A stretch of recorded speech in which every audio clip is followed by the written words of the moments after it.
You sit down at the end of the day. Nothing dramatic happened. No argument, no crisis, no disaster. But something feels heavy. You open your phone, you scroll, you put it down again.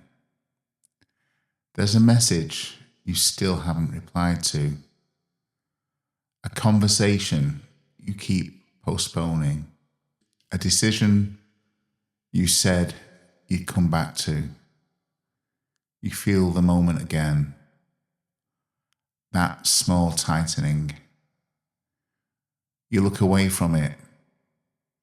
The moment passes.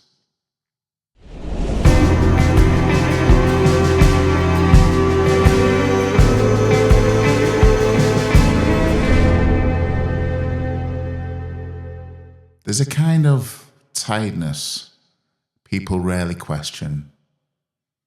Not burnout, not overwork, just a quiet sense of weight.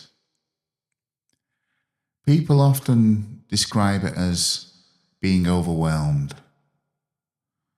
Too many things sitting unfinished. Too many responsibilities left open. But sometimes the day itself wasn't actually the problem, because nothing dramatic actually happened. It was like that weight was already there. Not from what you actually did that day, but what you left unresolved.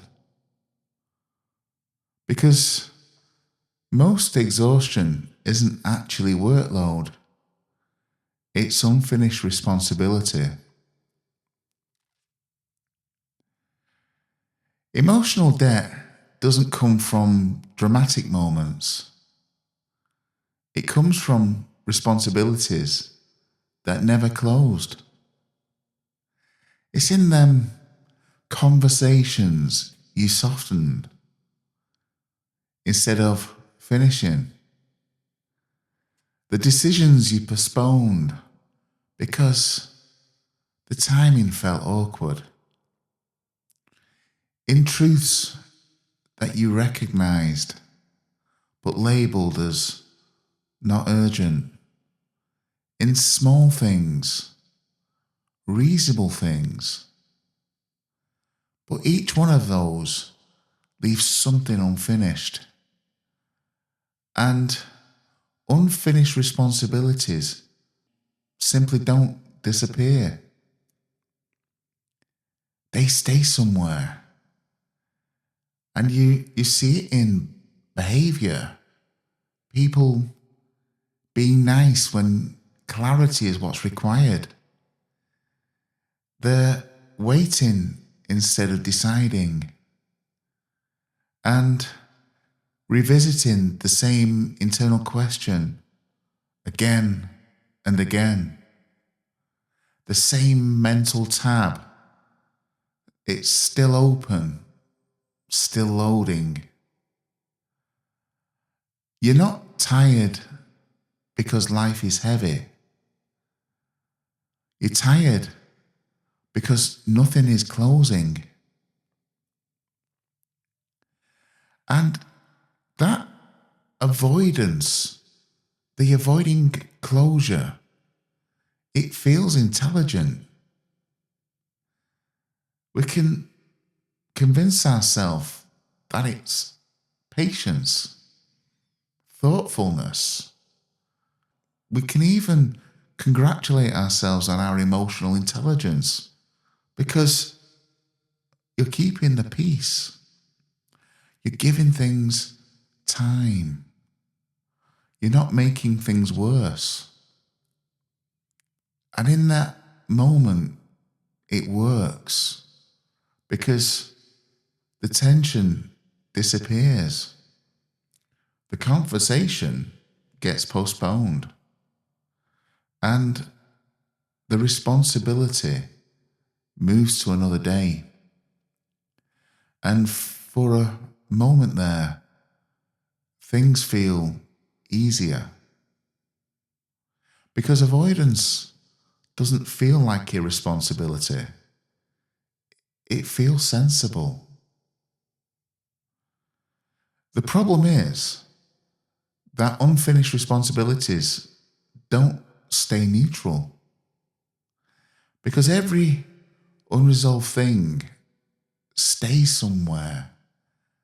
It may not be visible, but it's still active. The conversations you avoid, the boundaries that you don't stick or even state, the decisions you delayed, none of them vanish. They move out of sight, but they're still running. And energy leaks out of somewhere.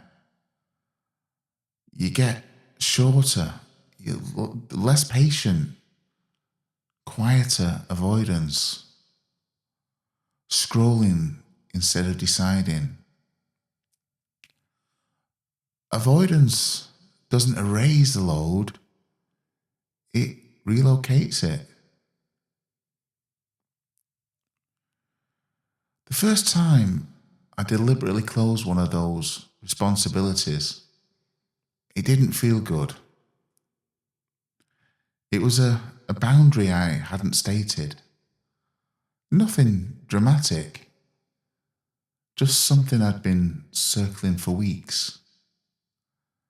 I'd been telling myself, convincing myself it wasn't urgent, that it could wait.